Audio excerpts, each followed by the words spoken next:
What is up, everybody? Welcome to the feast, episode number 104. I am Delthius. How's it going, guys? I am doing well.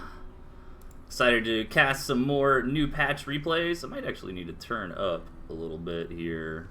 Wonder if I can just quickly do that. There we go. There we go. That's a little better. Okay, so how's it going? I hope everybody's been doing well. We've got the Jet Erickson Vyashul Qualnez tournament going on, so make sure you stay tuned to Jet Erickson's Twitch channel for all those matches. If you're in the tournament, make sure to get your matches knocked out for the week if you haven't done so already. I know I am slacking. I still got to play Marmu. Hoping to maybe get that knocked out after the show today or early tomorrow. I had a close match against Kalaru, man. Best of 5, 3-2. I thought it was good, but Kalaru ended up besting me in the end, so hoping I can make my way to the next round of the losers bracket and stay in the event. So yeah, that's it. I got a little bit of a short show tonight, guys. I do need more replays. I have a few more than what we've shown here. So please don't be shy. Submit your replays at ToothAndTailTV@gmail.com. Any level of play is perfectly acceptable. And yeah, that's about it. I'm doing a short show tonight. I'm going to help a buddy of mine build a PC afterwards, so excited to do that. Got my Python renamer code. Hopefully that's still working okay. And I think without further ado, let's hop into it here. Match number 1. All good looking, man. Sorry I couldn't show that 2v2, man. I did want to. But in the bottom, we've got James. And up top, Kerpa. Alright, good to see James. James, man, I've always liked James' play. Back in the day, he was one of the kind of champions of the board push. So it's kind of cool to see Kerpa taking the board against him here. And I like James's core comp here. I typically run something fairly similar to what he's got going on. Kerpa starting off a little spicy, though, with the 5-farm Warren. James needs to scout that immediately. He should be able to right here. Yep. He does, and he should be able to respond with the 6-farm Warren, no problem. It is a pretty short rush distance map. He actually, yeah, okay, he had a cute farm. I was going to say, I don't think he needed to sell it, but it is a short rush distance map here, so I like to see this out of Kerpa, see if he can make something happen with the squirrel or two.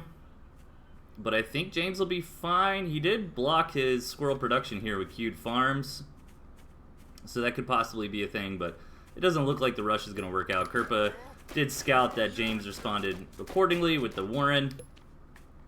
And that'll put James just very, very slightly ahead here in the early game. It's mostly negligible, so not going to be a big deal. But it's always fun to see players do some pre-8-farm stuff. We do see that fairly often with mole play nowadays. Just kind of keeping your opponent on their toes.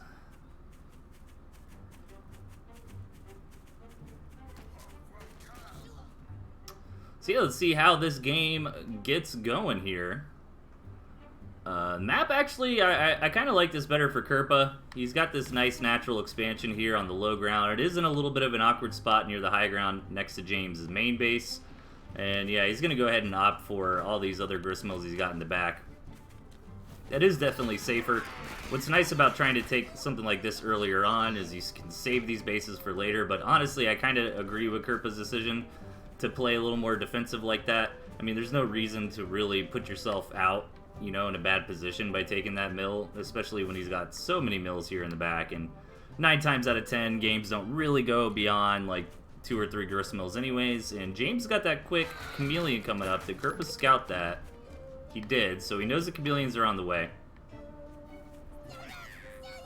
But it can be difficult to attack right into the main base with chameleons in positions like this. You know, maybe if James kind of wiggled around, it is a little bit easier to attack into like a fledgling expansion base. But Kerpa's got a lot of tier 1 here, and I think that's a really cool way to play. You know, if you're going to expand early, you're going to build a whole bunch of farms, you know, kind of balance that out by not taking big risks in the form of higher tier units. You know, just get a lot of bulk out. And Kerpa's going to run around, try to get something done with these lizards. He needs to be careful, gets boxed in a little bit, loses a couple lizards there, but manages to get out. However, James, with the fast fox, this is a pretty quick tier 3.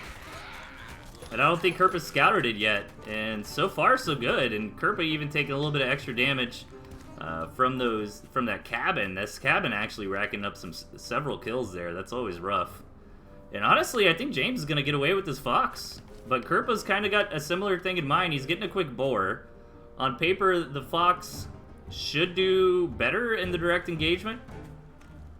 But we'll see. Lizards are pretty good against the Fox, but James has got toads.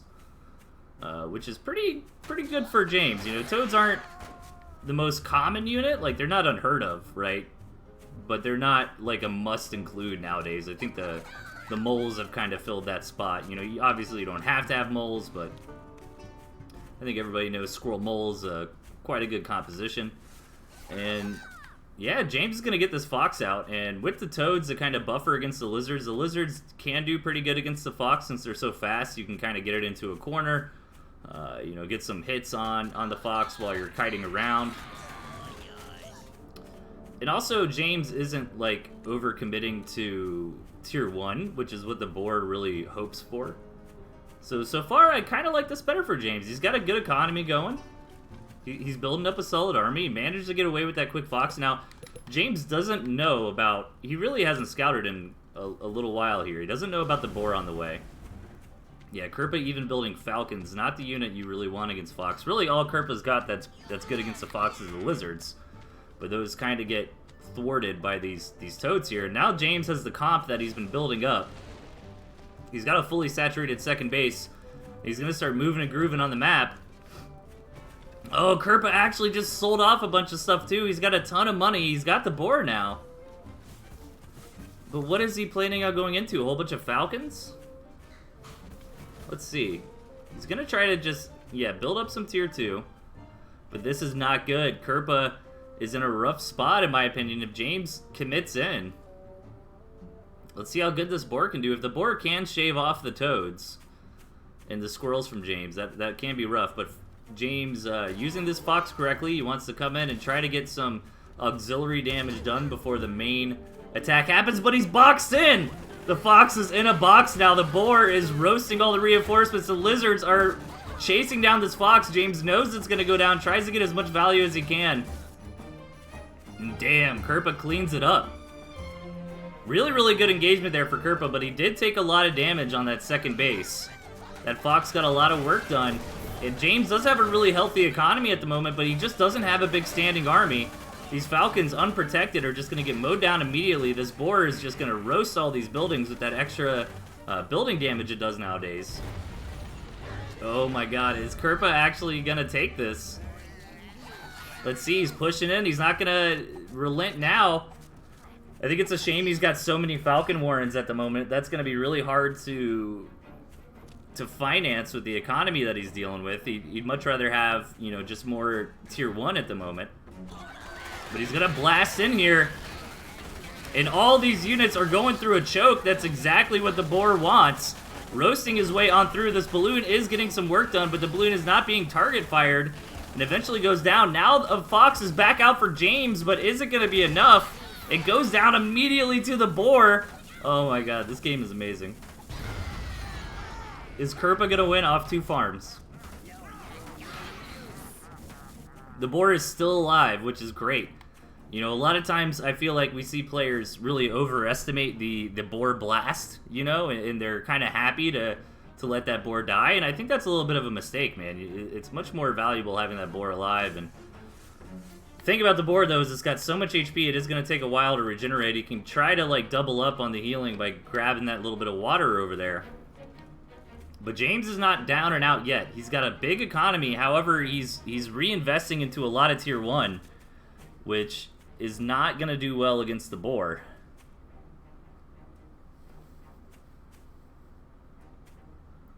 James is moving in.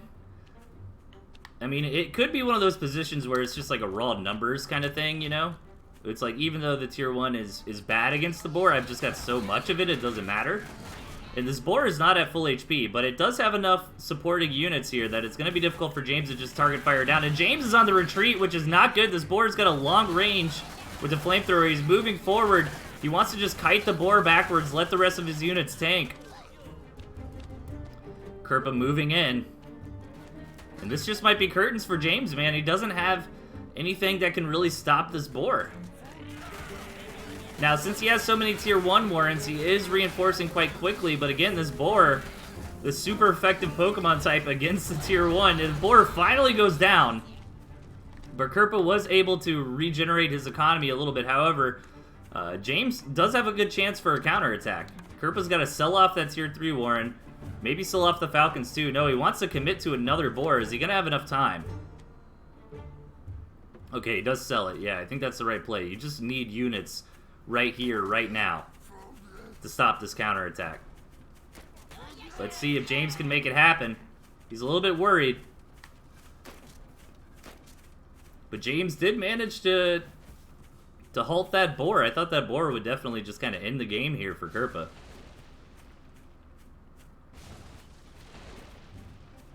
Alright, now we're getting into the fun part of Tooth and Tail, man, where both armies are a little bit in shambles here. Both players having to rebuild in the mid-game, you know, deciding what to sell off, what to keep. Kerpa is just going hardcore on the squirrels. I'd like to see a couple toads mixed in. Yeah, there they are.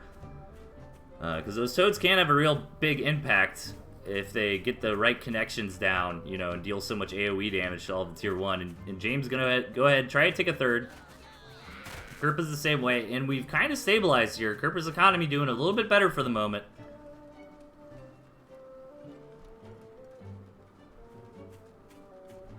I love games like this, man. This is what's really fun to me, when we get like these big, you know, high-tech armies, and then they clash, and then it's like, all right, I gotta sell everything off, go back to tier 1, and then like try to sneak my chameleons back out or whatever it is. Yeah, there we go. There's James with the chameleons. Man, my caster game is on point today, you guys. I'm in the zone. But James's economy is now in shambles since his second base has now gone fallow. He's got to rebuild up desperately. Meanwhile, Kerpa is rocking and rolling, and Kerpa knows James can't attack in right now, so he's like, you know what, I got a minute or two, I can get another boar out. And once he gets that boar, man, James's army is just going to fall to that, in my opinion.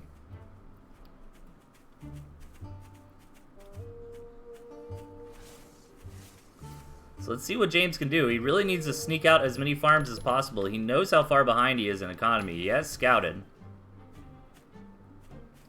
So you're kind of stuck between a rock and a hard place, right? Because on one hand, you're like, well, maybe I can just go in and end the game before the economy advantage, you know, really takes shape, kind of like Kerpa's big counterattack with the boar, which looks like that's the decision from James. But unfortunately, Kerpa's just got so much army here. I'm not sure if James can really crack through. He's gonna try.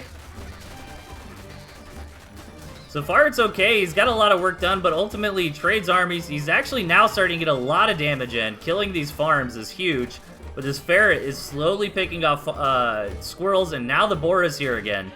And James just does not have an answer to this. This counterattack from Kerpa could just be lethal here.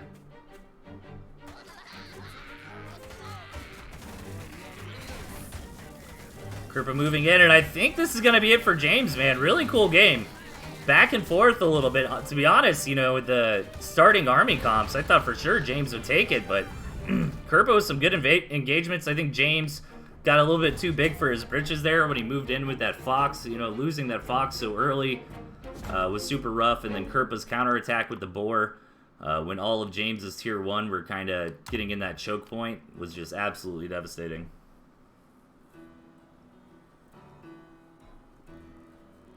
Okay, let's keep it rolling. Match number 2 here.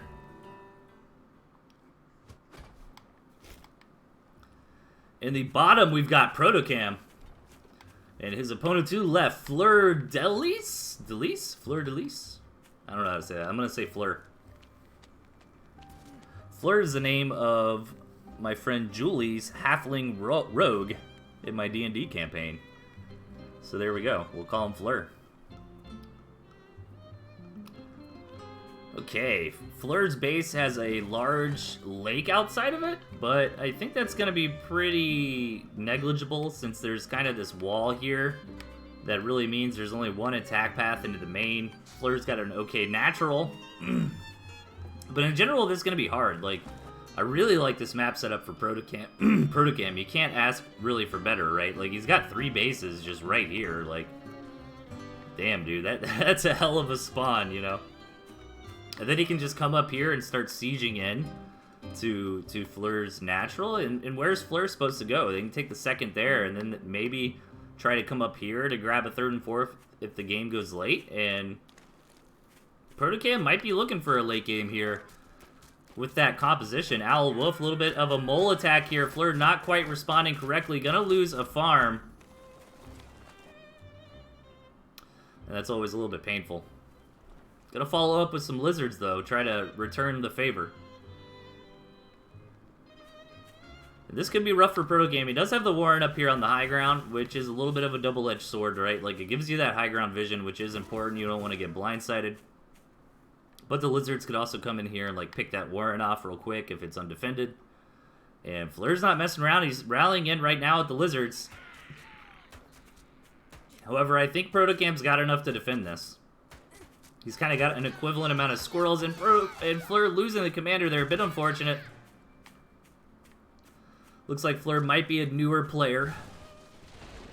And Protocam is going to capitalize. He's already been doing really good in this game. He just won an engagement. His mole attack was successful.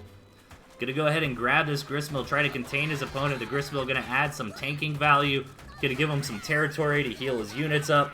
But Fleur's fighting back. This is actually a pretty good engagement with these lizards here.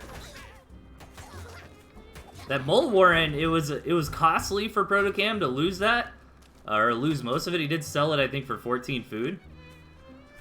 But it did distract the lizards from knocking out the squirrels, which allowed him to maintain this position. And now Protocam's in a great spot.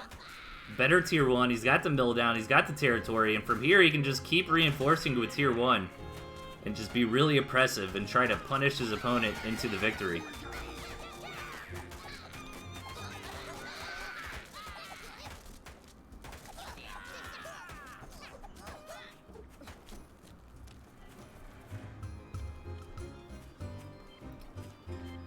Even getting the manor farm here.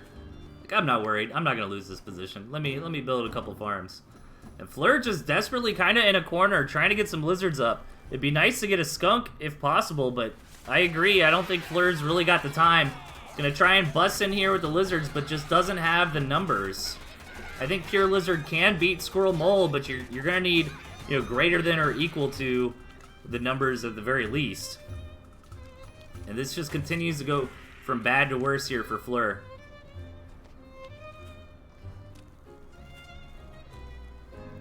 Yeah, this is always rough, man. He's lucky that Protocam doesn't have turrets. You know, turrets are back in the meta after their buff. And they can really just kind of take this proxy mill and turn this up to 11, you know. No, Fleur's starting to clean up. What he does have going for him is the defender's advantage. He's got the faster rally to the front line from his Warrens. So he's knocked out those pigs. He's taken out that Warren. He's actually starting to muster up a bunch of lizards. And again, these Mole Warrens are very, very costly for Protocam, but they are tanking.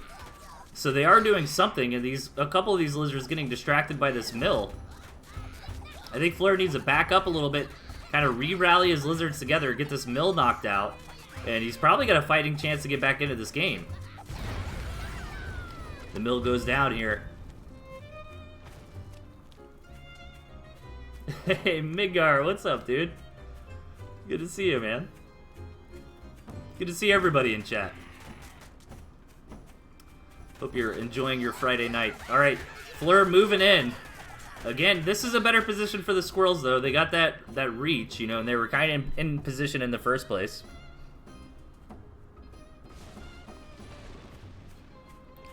Okay, so maybe Protocam is kind of deciding to take it back a notch.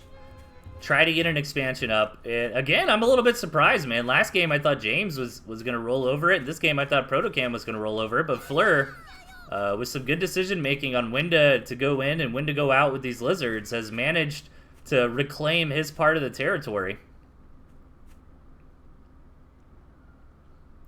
They're just kind of waiting. They are floating a little bit of food right now. Need to spend that. Gonna go for some farms. A very bold play here. Hopefully he doesn't just straight up get punished for that, as Protocam is moving in, trying to be a little sneaky, trying to poke and prod, and this engagement can be rough for the lizards. The lizards do have to find a tile before they can attack, so they kind of had to run around a little bit and find somewhere where they could actually stand.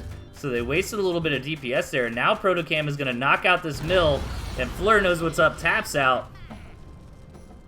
Thanks for the follow, Little Mundo. Unfortunately, we got a little bit of a shorter stream tonight, guys. After the stream, I've got to help a buddy of mine build a computer. I'm excited for that. I love building computers. And Massa, are you still streaming tonight, man? I was hoping to throw you a host-a-roni when I'm done, and we can go play Jackbox games. Specs, it kind of spec creeped up. I'm a bad influence. I spent a vulgar... My computer's vulgarly strong. But we got a solid build, I think. It's a 6-core with like a 3.8, 16 gigs of RAM. I think we got a GTX 1650 in there. So pretty cool. Pretty solid build, you know? I'm excited. He's excited. It's going to be fun. Okay, match number 3. Let's get into it. In the bottom, we've got Mr. Ziggy. And his opponent to left, James. Mr. Ziggy again with that double tier 3. Double tier 3 is not as crazy as it used to be. You know, now that tier 3 builds a little bit faster. But my rule of thumb with double tier 3 is you really got to make sure the rest of your composition is super solid, right? You know, stuff like skunks and moles and chameleons and stuff like that. Ziggy is rocking lizard toad, which is always really cool. I think it takes... It's kind of a high skill duo. You know, typically, you know, the standard meta is taking 2 tier 1 that can complement each other, you know, like squirrel lizard, squirrel mole, squirrel toad. Lizard toad is kind of interesting because the toads are there to try to ram into the opponent's toads when and if they have them. They can also help deal with like bulky tier 2 units like chameleons and skunks. Because the problem with outrunning squirrels is, you know, if your opponent has toads, you can end up getting hard countered. It's not as bad as it used to be. Like the modern toads don't deal as much AoE damage. Instead, they deal more single target. But it's definitely still a problem. And look at this from James, the mad lad over here. Going for the 8 farm tier 2, and it's not even like well protected either. It's kind of out here, you know, away from the farm. Ziggy, if he wanted, maybe he could get his lizards. Look at this turret to take out the cabin. That is cool. I'd love to see him sell that off when he's done for the cabin, you know, just swap that 60 food. Oh man, I love it. 200 IQ plays right there. But yeah, so I think James is going to get away with it, though, because Ziggy invested in that quick turret rather than, like, double fast lizards. Because I was definitely worried about this here, too. It looks like James was setting up this positioning, you know, thinking forward a little bit. Like, well, I'm going to take this gristmill anyways. So by the time I get my base, like, operational, that tier 2 is not in such a risky spot. And then now I can save my back spot for my wolf, you know, when and if I get that.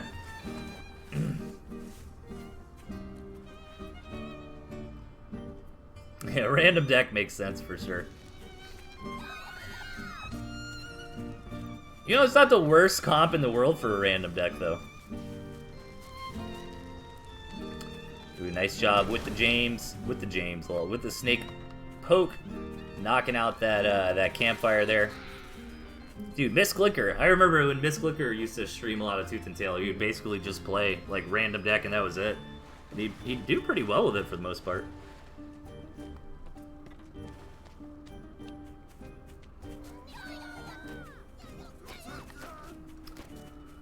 Alright, so Ziggy trying to deny the scout a little bit, but James comes in, he knows what's up, he knows Ziggy is going for tier 1, going for a lot of farms over here, so overall I like James's position just slightly better here because he's got that higher tier army, but Ziggy going for the boar. And I don't know if I can get on board with the boar though, since he knows that the snakes are coming. Maybe the owl might have been the better move here. But we'll see if it works out for him.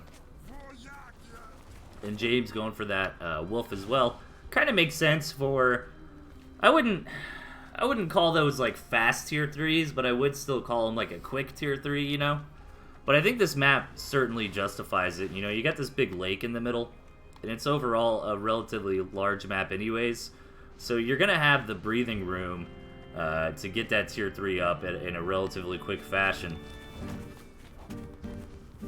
Nice sell there on the tier 1. Make sure that boar isn't blocked. And boar production is on the way. Ziggy has not scouted the tier 3 from his opponent yet. Might see it here. Gets poisoned though. Decides to go home. Sees a lot of farms here from James. Meanwhile, James has scouted that the board is on the way, which makes sense for his comp. If you look at what he's doing here, he's grabbing a balloon. He's going down on tier 1. He's getting up some more snakes. I'm going hardcore on these balloons, man. Trying to make sure all of his bases are covered. And the balloons will also give him a nice amount of vision, so he'll know ahead of time if an attack is coming.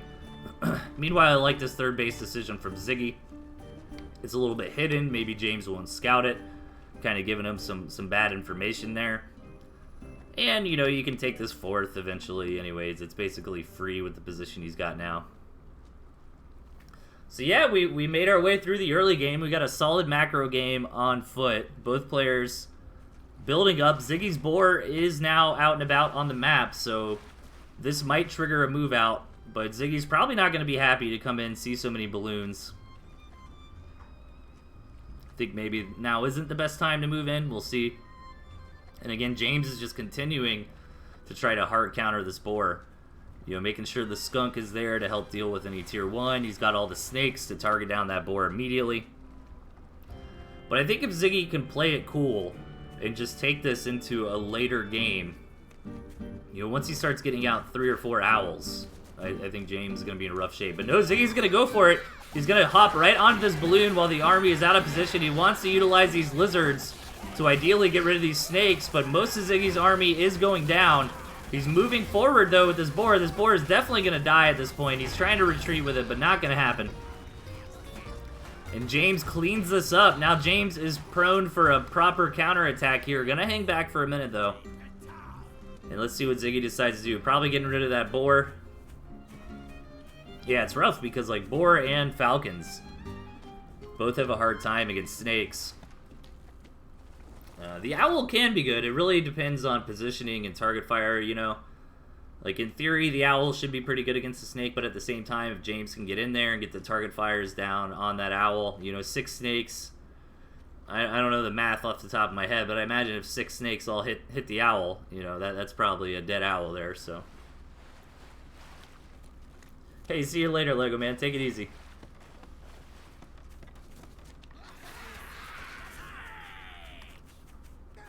Kerpa again trying to get in with the scout. Kerpa just deciding to go for a lot of lizards at this point. I actually like this.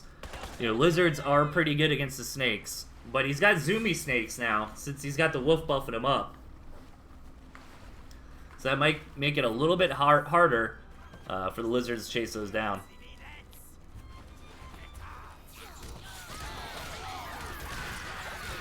And Ziggy moving in here. Let's see, he's doing a good job targeting these snakes down. Most of them have fallen, and he's going to clean this up. Very nice, and he actually protects all the falcons in the process. The falcons were really the target that those snakes wanted to get the tags down on, but James just couldn't quite get it done. So very good. Like, great decision-making from Ziggy. I think the lizards do great against skunks and snakes, and he took that fight very nicely. But the big thing there was that Ziggy kept all of his falcons alive. However, from James's point of view, I mean, that wasn't the best engage in the world, but he did keep the wolf up, you know. So that is important, and he's got a good enough economy to try to rebuild here. But Ziggy's taking the lead. He's got a fully saturated third base. He's up to 16 farms.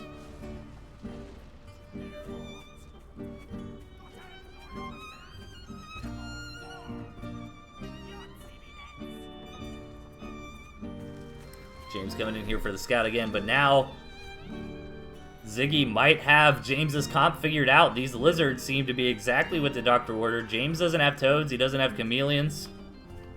Nice little attack here from James with these moles, but it gets punished. Ziggy sniffs it out, and now he's going to try to rock and roll in here again. He's going to use these lizards, target down that balloon immediately, and start trying to get on top of these snakes here.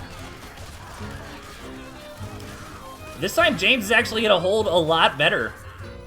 You know, putting those squirrels back into the mix. Damn, nice pickup from James. That's exactly what he needed. Keep in mind these army graphs are a little bit inflated for James because he does have all that food in the balloons. So the standing army gap isn't quite as big as it looks there. But since Ziggy's army is primarily tier 1 based, he was able to re-rally up very quickly. Again, gonna try to jump on top of all this tier 2. But does he have enough this time around? He's gonna have to retreat. And James keeps most of his core units alive.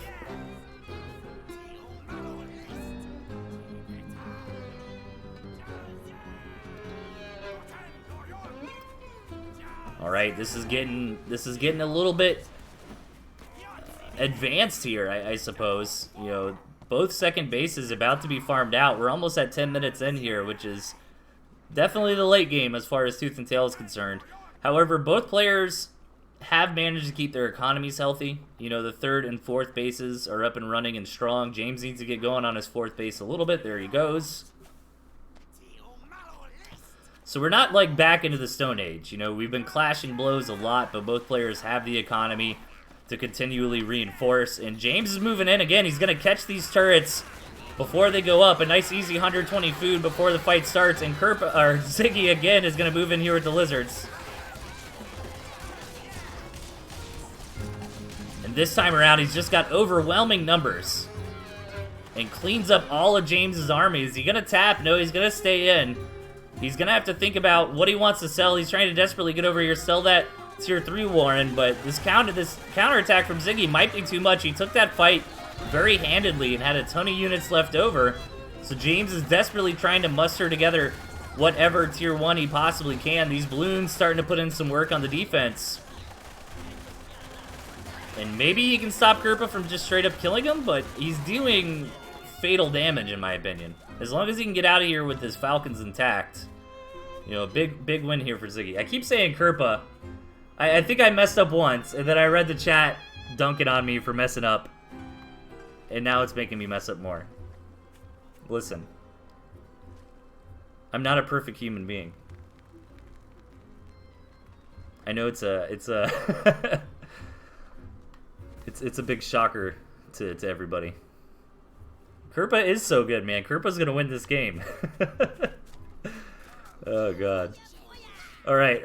Ziggy trying to finish this up, but James has a pretty nice position here, up on the double high ground with the water all around with the 3 balloons. But Ziggy's just got so much tier 1, man. Lizards are just one of those units. Once you get enough of them, they're so fast, they can just kind of start biting at your ankles from every different direction.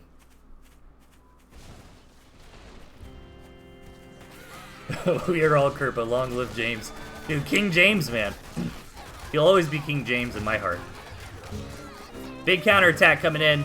Not even really a counterattack, I guess. Just muscling through. And Ziggy will take the win. I'm sorry, Kerpa.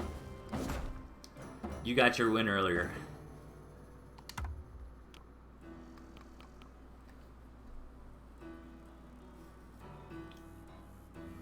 GG, Kerpa.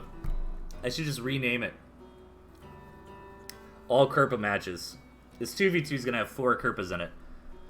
Guys, sorry, I need to take a really quick break. Gotta grab another drink. Check on something real quick, but I'll be back in like 30 seconds. Not a super long time. Well, maybe a minute. Give me a minute. I'll be back in 1 minute.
Alright, I am back.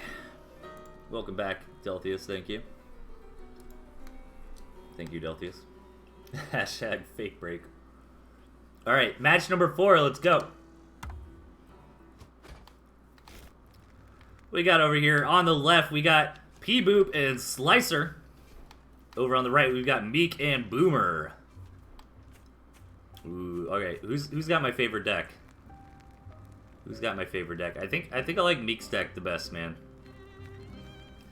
I want to see what Meek can do with this balloon, wire, badger, ferret strategy here.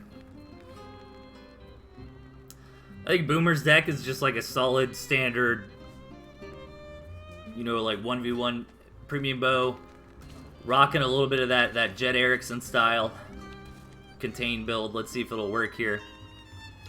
Some early Warrens, but that is not unheard of in 2v2. And I kind of like the spawn a little bit better for a red and blue team over here. You know, easy access to second bases, a third here, can start punishing in, you know, some of those defenses. Meanwhile, for yellow and green, a little bit more awkward. Only Premium Bows got the easy second. They're going to have to get out here on the map and try to fight for these other two bases here, so. Let's see how this game goes on.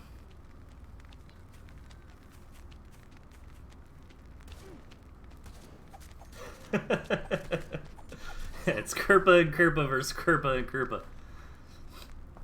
Oh my, oh my. Well, I've got everybody here. Don't forget the VSL Qualnes tournament is currently going on. Make sure you stay tuned to Jet Erickson's stream for that. More serious, high-level games and analysis going on over there. Additionally, if you're in the tournament and you haven't played your matches yet, like me, go ahead and get those knocked out ASAP. And I do desperately need more replays. Well, not that. I have a few in the bank. I don't have enough, though. I need more replays, guys. ToothAndTailTV@gmail.com. Keep sending them my way. Here comes a big attack from red and blue. Right into the exposed underbelly of Premium Bow. And gonna take some punches there. Slicer's gonna clean up. He tries to build a turret to defend. But overall, I like that a lot for red and blue. They felt like they traded armies okay. I think Slicer in the end cleans it up, sure, but a lot of damage got done there. You know, forcing out the turret, killing 3 pigs. Or maybe it was just 2 pigs. Maybe Premium Bow never took that corner one.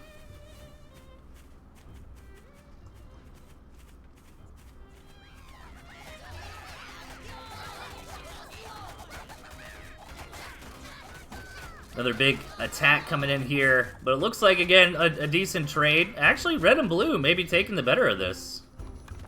Is this going to be a premium loss? We never see premium losses. That's just because he never loses in 2v2, man. He's the king in 2v2. It's not his fault. He's not biased. He's just submitting the games that he has, and they just all happen to be wins. Alright, Boomer taking that mill, trying to get into some skunks here.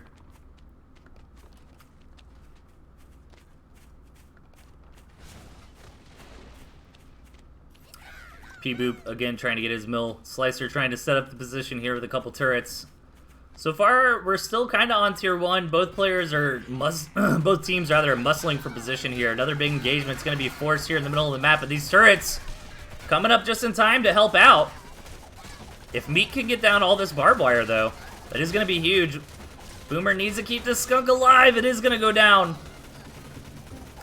But Meek does get away with putting up his barbed wire. Eventually, he can grab some ferrets here to try to... Oh no, a little bit of a misrally here from Boomer. His unit's going for her, but he does pull the skunk back just in time.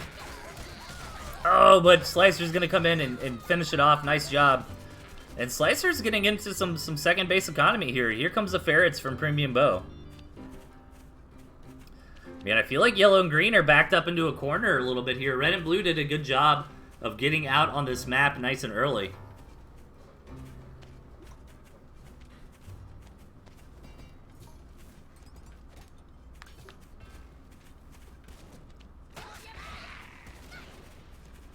So this is a big issue, you know. Yellow and green really got to bust out of here and do a lot of damage, otherwise they're just going to straight up lose the game. Like, red and blue have the entire map here now. Premium Bow's got the ferrets, but there is a balloon here to help defend against that harassment.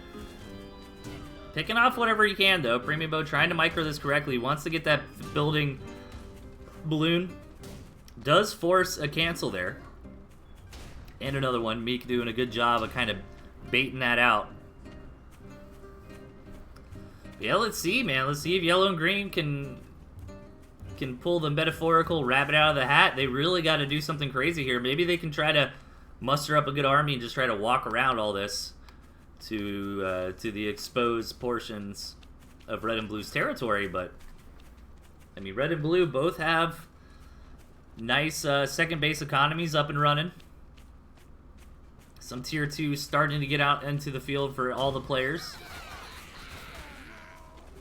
Now let's see, how do you get around this? Slicer is getting a good economy going, but we're well past that 5-minute mark. Premium Bow is gonna have to find another base here shortly, or find a way to do crippling damage to the opponents.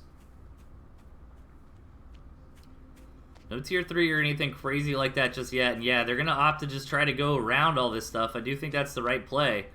But is their standing army good enough to fight red and blues? I guess we're about to find out as the big engagement's coming in. The skunks are a little bit late, actually, which is a really big deal. The skunks need to show up early to the fight to get that gas put down. And green and yellow take a fantastic engagement. And now Premium Bow is going to continue forward, try to start getting down these warrens. Meanwhile, Slicer is just trying to deal with the reinforcements coming out from his opponent. Slicer's forces meeting back up a Premium Bow, and now they're taking the fight to the exposed portions of the enemy base here. Snake going down, another snake going down. Oh man, they might be doing this here. The blue and green, blue and red have enough. A little bit of unfortunate there for the Falcon. Do have to be careful with your rallies against all these balloons and barbed wire here. You know, it is pretty easy for your units to just kind of walk into that stuff. But red and blue are able to hold down the attack for now, and yellow and green did get some good damage in, but nothing critical, I don't think. You know, red lost a lot of warrens there, but again, they got second bases up and running. Slicer does have the best economy in the game, but Premium Bow still just doesn't have a second base option available. You can try to maybe take this one over here. But if you're Premium Bow, are you just kind of accepting the fact that you're not going to get another base, you know? And just trying to rally up what you can before you starve out?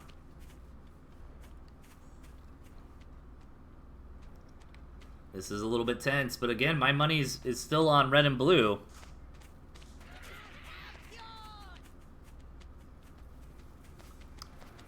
Dude, thanks, Meek. I appreciate it, man. Yeah, I'll definitely, I definitely do need replays, so keep shooting them over. We are only doing a few tonight, though, because I don't have a whole bunch of time. And we're going to raid Master Stealth, who's going to be doing some fun stuff with the community afterwards, playing some, like, co-op Jack-in-the-Box games that are a lot of fun. Nice attack here in from Boomer. Going to knock out this expansion from Slicer. Going to start hitting all the warrens, but at the meantime, yellow and green are doing the same thing. Their opponent's going to knock Meek out of the game by taking out his only mill, and Boomer's going to try to do the same thing to Premium Bow. Oh, but Premium Bow got this base up in time. We're in a base race scenario, but I think yellow and green actually did it. Premium Bow doesn't lose, man. He was just faking it for the drama, you know. Had to make it exciting. It was exciting. Very close game. Good decision making there from Premium and Slicer to take that one against all odds.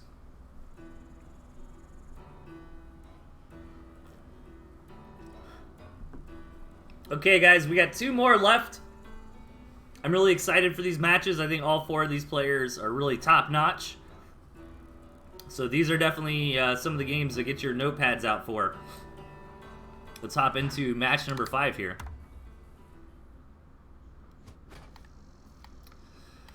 The bottom right, we've got Mochaccino. On the top left, we've got Amari. Nice. Amari's running a really similar core to what I use. So I'm excited to see how she makes this work. And meanwhile, Mochaccino, very tier 2 heavy. He's got the boar in his pocket if he needs it. It's got the wolf. That's going to obviously scale very nicely into the late game with all those tier 2. But only going for the squirrel, which might be a little bit dangerous here. Amari is a very aggressive player. Amari is one of those players that really knows timings very nicely. Like, she'll come in, scout your base, realize, oh, you were just a little bit too greedy here. I can build a bunch of moles and come in and kill you, you know. Ooh, really committing to this second mole. Very nicely done. Gets that pig. Gonna force the sell on that other pig, deal 38 damage to it. But did lose a good bit in the process. So overall, I do like that for Amari. But I think Mochaccino is not down and out yet. Let's see how he comes back.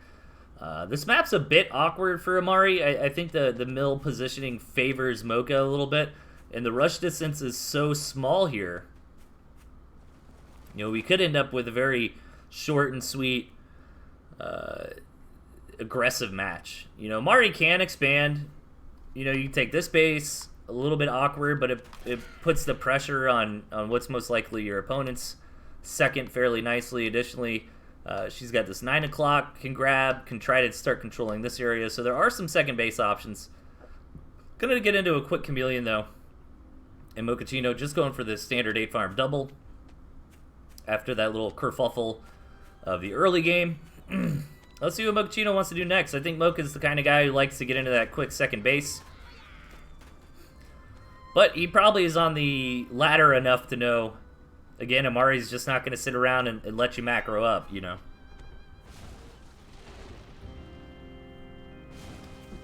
Yeah, here come the second bases. And this is going to get really tense really fast. Mocha going for the snakes. Ooh, Amari actually selling that off after scouting. Has Amari scouted the tier 2? Yeah. Scouted the tier 2 and said, alright, you know what? You're going to try to get the second base. You're going to try to get a tier 2. I'm going to punish you with a big mole and chameleon and squirrel attack. But Mochaccino, also a very wise player, knows, alright, maybe I'm being a little bit too greedy. Sells that mill off. So actually a lot of, like, advanced mind games going on here. And Amari's just trying to get into double cam. Double cam super strong in the early game. But Mochaccino's got snakes on the way. If he, yeah, I was going to say, if he reinforces that with some chameleons to help tank the front lines, these snakes can do a really good job at dealing with the opponent's chameleons, getting those poison stacks on them, not letting them get that re-stealth and run away like they want to do, you know. Mocha's going to just come in and poke with the snake. Going to get this gristmill for free. That is very nice. Easy 60 food there. Mari's just not in position to contest that. The 7 stack should kill it. No, it gets really close. Yeah, I wasn't quite sure. Because the way that poison just kind of disappears. And Mari's going to take the engagement. Going to try to get these snakes. One snake goes down, but again, nice poison stacks on those chameleons. Both chameleons falling. So I think Mochaccino is perfectly happy with that trade.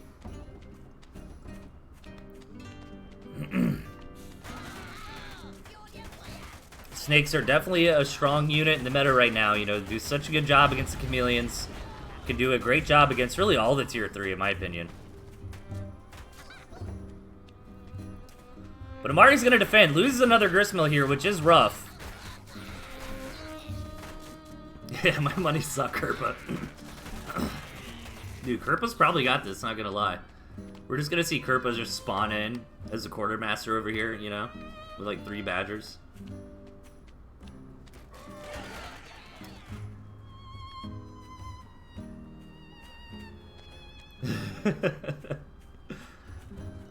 Oh god, you guys are awesome.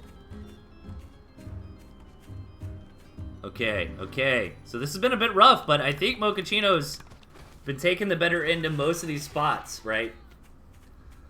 He's got that second base up. He denied Amari's second base a couple times. He used those snakes very well. I lost a snake or two here and there, but I think Mochaccino definitely got the better end of the tier 2 trades. And that dreaded 5-minute mark is here, so this is expand or go big on an attack or go home. Amari trying to position around, maybe trying to avoid this gristmill. Doesn't want to lose damage on the gristmill. Problem with this is some of the reinforcements might be a little bit wonky here. Gonna go for a big engagement on top of these warrens. The cam's taking a lot of snake damage, but knocking out these snakes in the end. Oh, Mocha's got one snake left. It does go down. And Amari takes this engagement, but needs to keep these Falcons alive to really solidify that. No, the Falcons go down, so that's a fairly decent army trade. You know, Amari did lose more tier 2 there, but Amari also knocked out some Warrens. And this is the part of the game I love, man. We're on low economies. Gotta sell some things off. You know, every little piece of food really, really matters here. Mocha's just gonna go back down to a handful of squirrels and some cams. Meanwhile, Amari has a similar army, but does have an additional tier 2 Warren. So I guess if you look at the numbers, Amari is slightly ahead here through all those engagements, was able to eke out an additional, what is that, 180 food for the Falcon plus the Warren. Well, I guess Mochaccino's, well, it would be 240 since the second Falcon's building, but Mocha's got a mill, so yeah, 180. So Mari's 180 ahead at the moment, but this attack might go pretty nicely for Mocha. Let's see how it plays out. Amari's cams just got deleted there. And Mocha takes this very nicely. I wonder if, I wasn't watching super closely, did Amari only have one chameleon? Was the other one building? I'm not sure if I agree with the commitment to the Falcons. It would be nice if Amari can get enough up to support them, but I just don't think that there is enough here. And yeah, decides to go down on those. And again, we're still pretty neck and neck here. Mocha's got a better standing army, but we've got similar amounts of food. Amari was a little bit ahead, but that last engagement really didn't go so hot. So now Mocha's a bit in the lead as far as food goes. I think once that other chameleon goes out, though, Amari should have enough to defend, possibly, as long as the engagement's okay. But the chameleons are not here on the front line, really need to be here on the front line. They're trying to make their way up. A lot of these squirrels are exposed. You know, the chameleon's got to tank for those squirrels to deal some damage. And I think that's it. Amari's just taken too much there. Really awesome action-packed game. But Mochaccino able to inch it out in the end.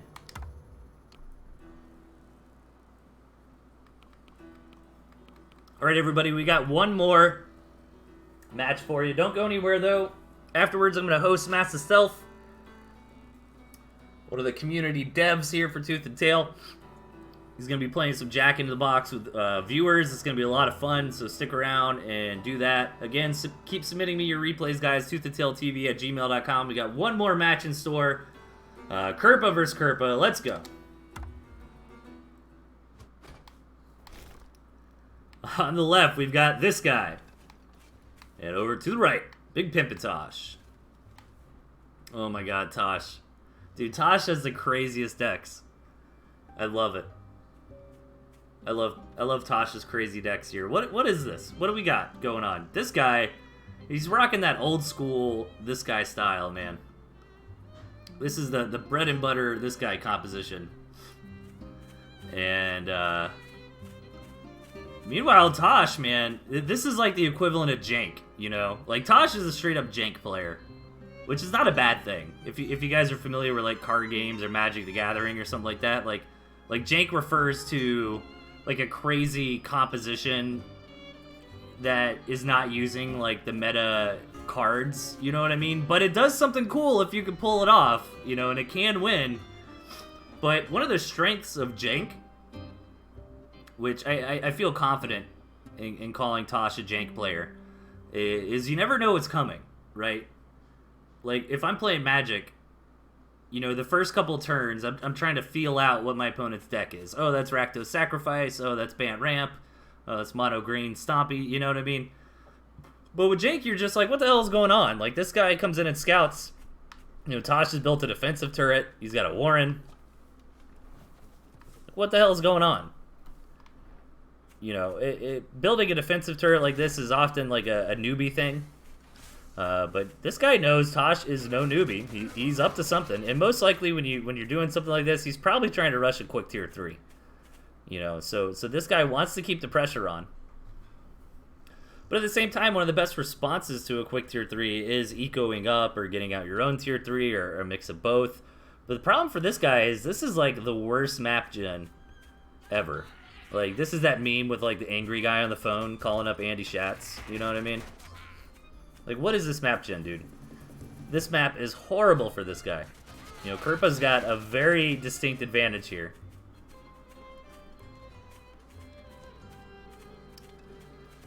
So this guy knows Tosh is up to no good. He's like, alright, Tosh must be investing in a tier 3, you know.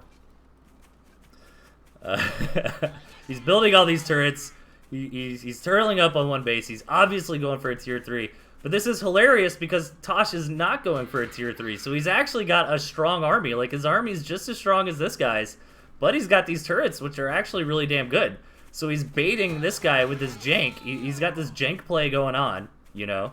And he's going to bait this guy into a bad attack.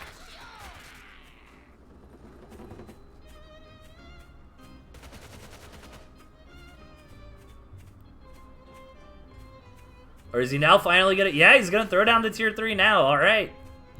That's a very bold time to do it. He's under attack. He knows this is serious. He knows this guy's building all these moles. This guy's going to crush in. He wants to target fire down that other turret with these moles. He's going to move forward. And this tier 3 seems like a mistake from Tosh. This guy's crushing in, dealing some good damage, but he might end up overextending here. If he gets that Warren, okay, that's a lot of damage. This guy can just run away, pack up all these mole Warrens, go home, but he needs to, like, really, really quickly build up some more tier 1 or something. No, he's going to go straight into double tier 2. But Tosh got away with the Badger. That's what's important. I kind of wish he had the Fox instead of the Badger here, because the Fox doesn't need as much support, and this guy doesn't actually have any good, like, anti-Fox units in his deck. So this is the point in the game where it's like, alright, yeah, I am down a little bit, but I can use this Fox to get some value and try to climb my way back in that way. But the Badger wants a big attack. It wants some support. It wants the pigeons.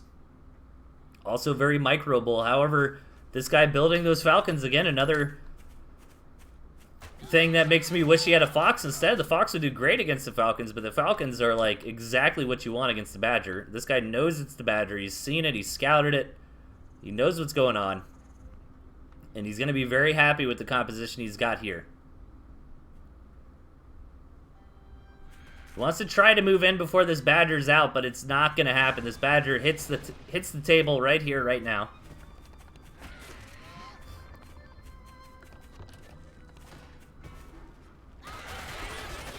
And these Falcons are a little bit far forward. The Badger's starting to get target fired down, but does have 6 pigeons healing it. Can the Badger live? Tosh trying to live in the balance between keeping the rev up, but also keeping the Badger alive. 2 HP on the Badger. This guy's army has been obliterated.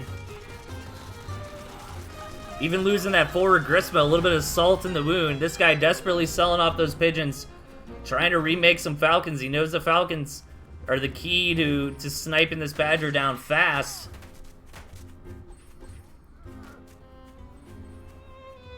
Very low eco match here. But this is where a big unit like a tier 3 can shine.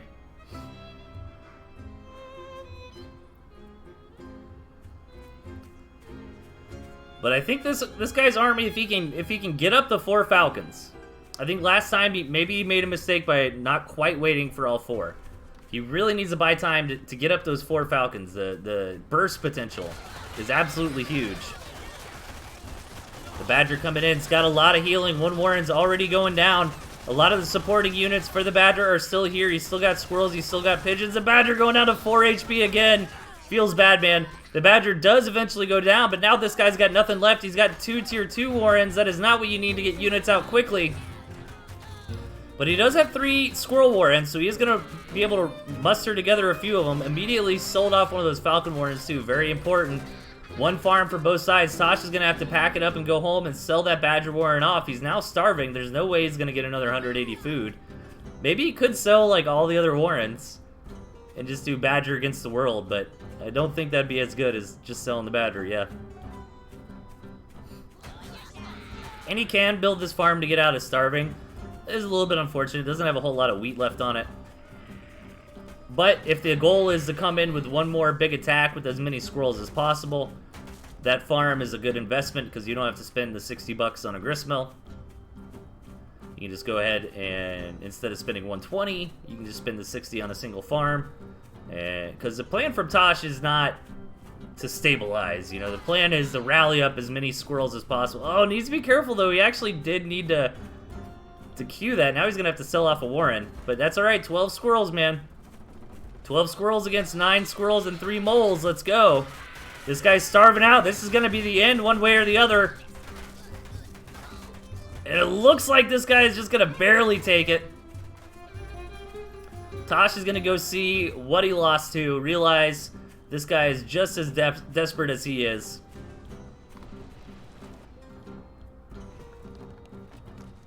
Wait. Oh, these squirrels aren't attacking the mill? Oh my god, wait a second. Does this guy have enough time? Yeah, he should have enough time. Oh, that's going to be so close. Yeah, you can't. Oh my god, this guy messed up by not rallying. Oh no! Oh my god, he's going to starve out. Tosh takes it. Dude. What a badass game to end on, man. Oh, that's rough. If this guy would have just rallied his squirrels a little bit farther, they would have killed that mill and he would have won. Alright, everybody, that's it for tonight. Like I said, I gotta help a buddy of mine build a computer, so a little bit of a shorter show, but we're gonna give old Master Stealth a host here once he gets going. So hang out. He's gonna be doing some chat games. He should be getting going soon. Yeah, there he goes. Let's all go say hi to Master Stealth, guys. We all rag on him, but good friend of ours here. Thank you, everybody. Tune in next week, same time. Keep submitting me replays. You're all a bunch of beautiful nerds. Have a good weekend. Take care, everybody.